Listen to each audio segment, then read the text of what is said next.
Hello everyone, hope you're doing well. So here's a thought. If every mistake you've ever made while speaking English were turned into a movie, would it be a comedy, a tragedy, or a thriller? For me, it's all three, sometimes in the same scene. This episode is about that moment. Alright, welcome to Fluent in 15. I'm your host Alex. Joining me as always, the person who keeps this podcast from going completely off the rails. Sam, how are you? Ha! Off the rails? That's generous. I feel like my role is less co-host and more person who sits here watching things go off the rails and occasionally provides commentary. But yes, hi everyone, I'm Sam. I'm doing great, and I am already very concerned about whatever Alex is about to tell us today. Your concern is completely warranted, Sam. Completely warranted. So, today's episode, the title is Help, My English Got Me Into Trouble Abroad. And I want to be very clear before we start, this is a real story. This happened to me. I am the hero of this story. I am also, unfortunately, the villain. The hero and the villain. Love that. Very complex character. Alright, let's set the scene. London, February. I had just landed after a 22-hour journey that included 2 connecting flights, one of which was delayed by 3 hours. And during that delay, I was seated next to a man whose snoring could have been used as a seismic test for earthquake preparedness. Oh no, that sounds like the kind of travel experience that leaves you questioning all your life choices. Sleep deprivation is no joke.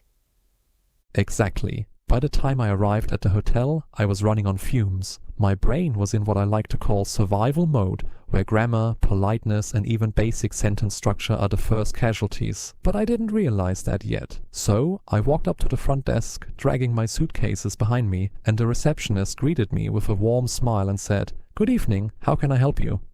And what did you say? I looked her dead in the eye and said, "Give me room." They give me room? Give me room. No, please. No, I have a reservation, not even a room or the room, just room. Like I was some kind of medieval king demanding tribute. Oh no. And how did she react? She looked genuinely concerned. She actually leaned back slightly and said, "I'm sorry, sir. Give you room? Like personal space? Should I step back?" Okay, but to be fair, give me room does sound like you're asking her to move away from you, not check you in. Exactly. And here's the thing. In English, especially in formal or service settings, how you say something is just as important as what you say. When you strip away politeness markers like could, please, I'd like to, what's left can sound aggressive or just plain confusing. So, what's the lesson here? Lesson 1. Polite hotel check-in phrases. If you're ever in this situation, here are 3 natural options. Option 1. Formal. "Good evening, I'd like to check in please. I have a reservation under the name Alex." Option 2. More casual. "Hi there, I think I have a booking. My name is Alex." And option 3. Casual but polite. "Excuse me, checking in please. Reservation under Alex." And the golden phrase here is, I'd like to. It's softer than I want and far more polite than give me. It's versatile too. You can use it in so many situations.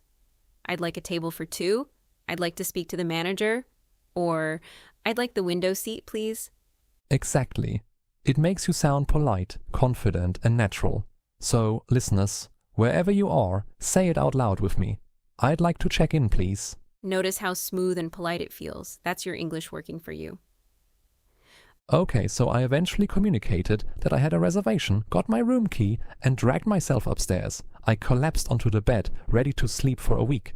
But then I noticed something. Uh-oh, what now? The room was freezing. The air conditioning was blasting cold air at what felt like subarctic temperatures. I was too tired to figure out the controls, so I called reception.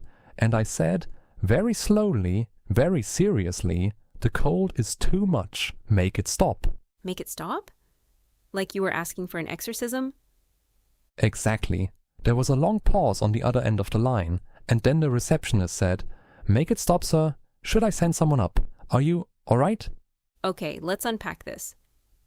Make it stop is a real English phrase, but it's used for things like pain or noise, not temperature.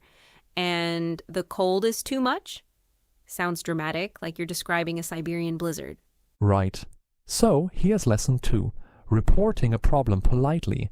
And we've got a formula for this. Start with a polite opener, then your location or context, followed by the word seems and the problem, and finish with a polite request. For example, "Hi, this is room 204. The air conditioning seems to be stuck on a very low temperature. Would it be possible to send someone to adjust it?" Or, even simpler, "Excuse me, the heating in my room doesn't seem to be working properly. Could someone take a look when you get a chance?" And the magic word here is seems. It softens the statement and makes it sound observational rather than accusatory.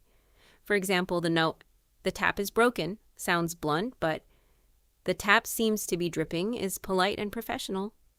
Exactly. So the maintenance guy came up, fixed the air conditioning in about 45 seconds, and I finally got some sleep. 11 glorious hours. The next morning, I woke up feeling human again and thought, today will be different. Today I will use my English properly. Famous last words. I went down to the hotel restaurant for breakfast. Beautiful buffet, eggs every way imaginable, pastries, fruit. The waiter came over and asked, "Are you ready to order?" And I, full of confidence, said, "Yes, I will have all the eggs." All the eggs? All the eggs. I meant scrambled eggs. But instead of saying, "I'll have the scrambled eggs, please," I basically declared war on the buffet. And how did the waiter react? He didn't even flinch. He just pointed at the buffet and looked back at me like he was trying to explain something to a very confused puppy. That's when I realized what I'd said. So, what's the takeaway here?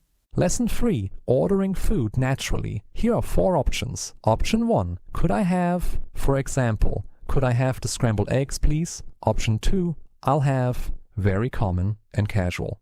I'll have the scrambled eggs, thank you. Option 3, I'll go for, it sounds very natural. I'll go for the continental breakfast, thanks.